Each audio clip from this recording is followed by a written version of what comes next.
Hello, everyone. Welcome. This is Nick from Top Notch Sports. This is the current state of the Miami Dolphins.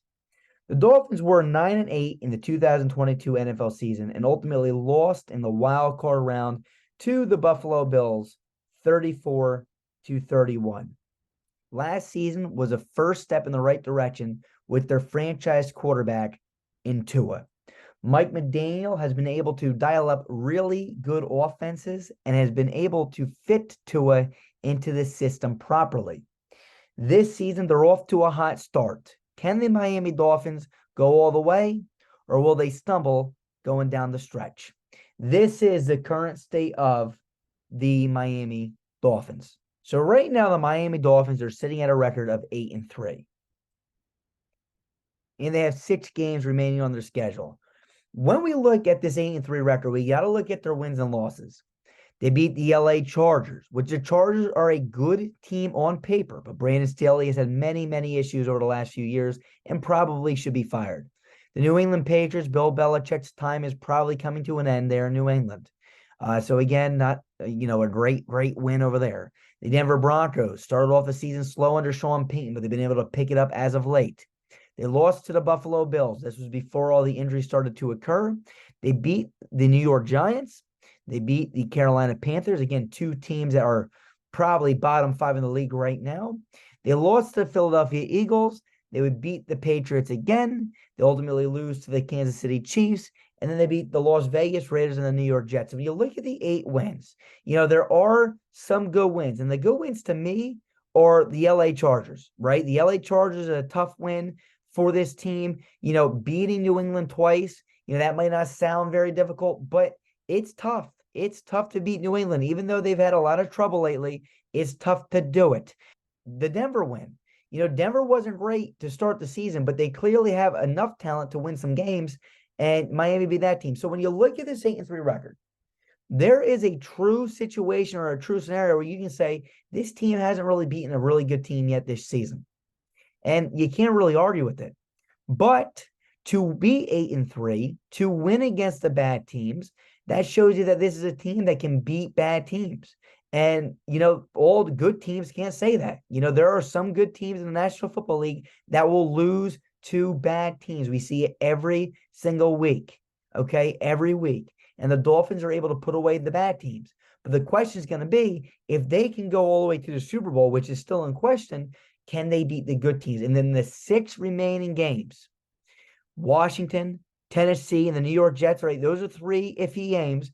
But the final 3, Dallas, Baltimore, and Buffalo, those are 3 games that we're going to find out what this Miami team is truly made of.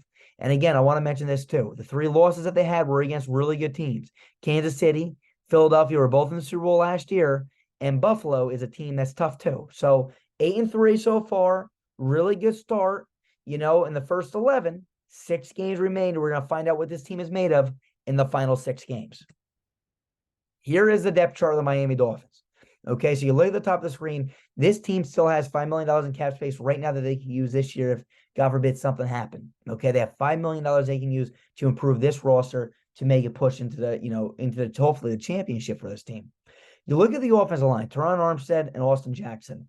One thing I'll say about Armstead, I thought they were going to sign this guy a few years ago when we did our free agency salary cap review video. But my friend Noah, the Huberman Thompson, told me, why would they sign him?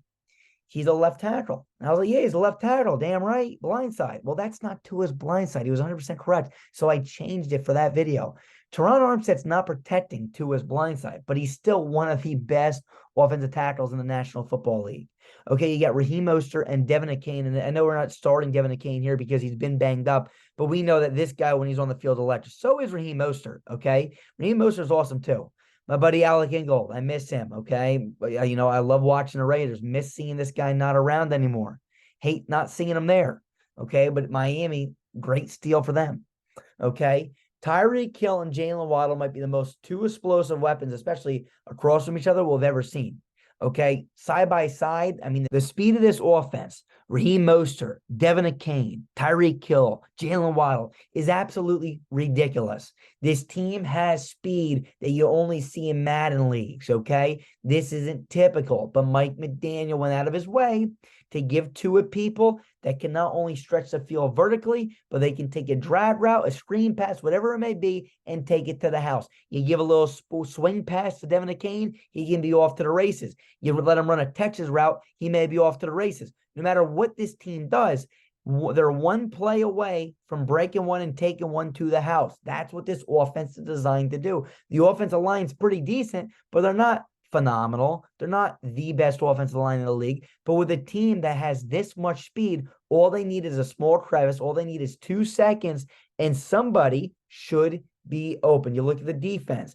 Jalen Ramsey, Xavier Howard, Cam Smith. Cam Smith was a really good prospect coming out of the draft this year. We're going to slot him right now in the slot position. I think he might have been playing on the outside. Correct me if I'm wrong, before Jalen Ramsey came back. Jalen Phillips and Bradley Chubb coming off the edge. Oh, my goodness. I mean, tell me that ain't 2 phenomenal edge rushers coming off the edge for you. Zach Sealer, Raekwon Davis, Christian Wilkins, one of the best defensive tackles in the National Football League. You got Jerome Baker and David Long playing that interior linebacker spot. And then, of course, you got Javon Holland, who's one of the best safeties in the league, with Deshaun Elliott as well on the opposite side as him. You look at this roster, it's one of the best in the National Football League. And again, that doesn't mean that you didn't go anywhere. It's going to also come down to the coaches. This is one of the best staffs in the National Football League.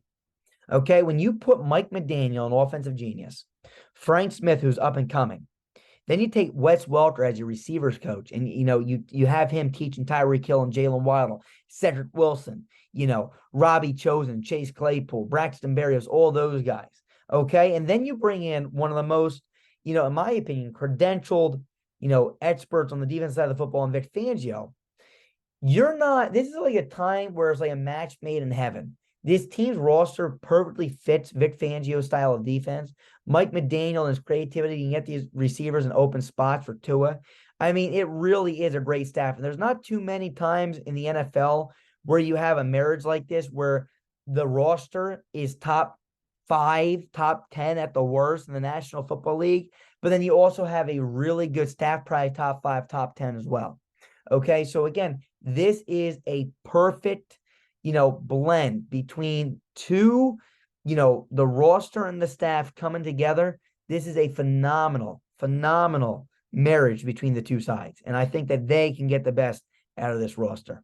So now going back to the record, the Miami Dolphins are 8-3 currently. And our model projects, our top-notch sports model, that is an analytical engine that we created. Thank you to Noah the Huberman Thompson. It says that you guys have 3 favorable games currently on the schedule, 0 unfavorable games, and 3 toss-up games. So what does this mean looking forward? Well, if you win your 3 favorable games, put you at 11 wins. Okay, and 11 wins, you're definitely making the playoffs. I claimed earlier this season that this team's going to be, is going to win the AFC East, and I still feel like that's very, very likely at this point in time. You win 11 games, you most likely win the AFC East. If you can pull 1 or 2 of those toss-up games, you definitely win the AFC East, and you're only going to, improve your positioning in the standings. Whether or not you get a first-round bye, we'll have to wait and see. So again, if you win those 3 favorable games, you're in a really good spot. Being at 8-3 already, having this situation already come, where you're at, where you're 8-3, you can afford to lose. I mean, if you lose your 3 toss-up games, which is not good, being at 11-6 is not the worst thing in the world, because here's what you got to say. 11-6, you still make the playoffs, you give your team a chance. So you guys have put yourself in the position, and again, I'm going to make this clear, by beating the bad teams on your schedule, to be in a spot where you can lose some tough games going forward. All right, let's see what we got going forward here. So again, our model projects 3 favorable, 0 unfavorable, 3 toss-ups going forward. We're going to do our prediction, our experts' prediction, and then we're going to do our analytical tools prediction as well. So your current record is 8-3, and there's 3 favorable games. The 3 favorable games, according to the analytical tool, is the game against Washington, the game against Tennessee, and the game against New York Jets. Those are your following 3 games. Your 3 upcoming games are the 3 favorable games. As we mentioned before, that's good, but your final 3 games are going to be pretty dang tough. These are must-win games. You have 0 unfavorable games, so you can congratulate yourselves about that. With 6 games left, 3 favorable, 0 unfavorable, games. This just shows you that your guys' team, it's very rare a team has 0 unfavorable games. When your team's that good, they don't have a game that's unfavorable. They may have a lot of toss-ups. 8-3 with 3 toss-up games. Those games, we define those as the Cowboys, the Ravens, the Bills, okay? Dallas, Baltimore, Buffalo, okay, are your 3 toss-up games. Again, if you can steal 1 or 2 of these, you're really golden, as long as you can beat the teams that you're favorable. And again, so far this year, you've won almost every single favorable game, and you've still in a few toss-up games. So again, if you can continue down that path, win your 3 favorable games, still maybe 1 or 2 of these toss-up games, you'll be in a really, really good spot. Let's go moving on forward here. So here's our prediction.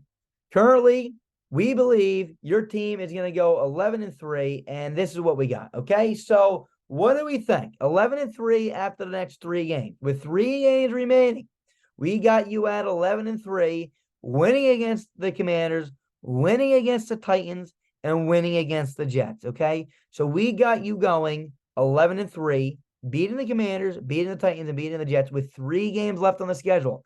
11-3 is a really good spot to be in. Again, this is what our analysts at Top Notch Sports are predicting here, okay? Not our analytical tool. That might be a little bit different. We'll tell you what they believe at the end. Let's keep this thing pushing. Your next 3 games. Okay, we got you at 11-4 with 0 games remaining. We have this being the way, okay? We have a toss-up game too close to call against Dallas, a loss against the Baltimore Ravens in Baltimore, and too close to call against the Buffalo Bills at home. At home, okay? 11-4 is what we got so far with 0 games remaining. Too close to call games. That will project on the next slide. Here's what we think, okay? Dallas, it's at home, which is a really good sign. But the Dallas Cowboys have been a really tough team lately, and they've been scoring a lot of points. Okay, so that's too close to call right now. We're going to project that at the end. And the Buffalo Bills game, you lost to the Bills earlier this season. They're banged up. They're busted down. At 11-4, and at this point, this game will be decided. So you'll either be 12-4 or 11-5 at this point. You're probably already clinched. Okay, so this game might mean a little bit more for Buffalo than it will you guys. But again, we'll have to wait and see. So let's see what we think is going to happen with those final 2 games that have not been projected and that are too close to call right now. All right, we have you going 1-1 in those 2 games. We have you losing to Dallas and ultimately beating the Buffalo Bills. Losing to Dallas, but beating the Bills, which would put you at a record of 12-5 is what our analysts, including myself, are projecting this team to do at the end of the season. We have you going 12-5 to end the season. Now, that doesn't mean that's what our analytical tool believes, and we will tell you what they believe right now. So, with 0 games left again, we have you at 12-5. All right, 12-5 is our projected record. Our analytical tool believes that your absolute floor, if everything, if shit hits the fan, you will go 11-6. That's a really good floor, in my opinion. Our analytical tool believes it is likely that this team will go 12-5. So it's projecting a 12-5 record, which actually is exactly what we have them doing. So again, this doesn't happen often. Our analytical tool and our analysts usually disagree with each other, but in this situation, we agree. We both have you going 12-5. And last but not least, the absolute ceiling, according to the analytical tool, is this team going 13-4, which would be a hell of a way to end the season. All right? So that's what we got right now. So let's sum this up. Your current record is 8-3. In the final 6 games, we have you going 4-2 in the final 6, which puts you at a record of 12-5. This is what we got. Let us know what you think in the comment section below. So here's our final prediction for the Miami Dolphins. The Miami Dolphins will finish with a record of 12-5. Finish first in the AFC East, easily making the playoffs, and trying to ultimately make a Super Bowl appearance this season. But we believe, most likely, that their dreams will be ended in either the divisional or the conference championship. But again, our final prediction is they will go 12-5, finish first in the AFC East, make it to the divisional or conference championship, try to make a Super Bowl appearance, but ultimately, we believe that it will not go any further than the conference championship this year.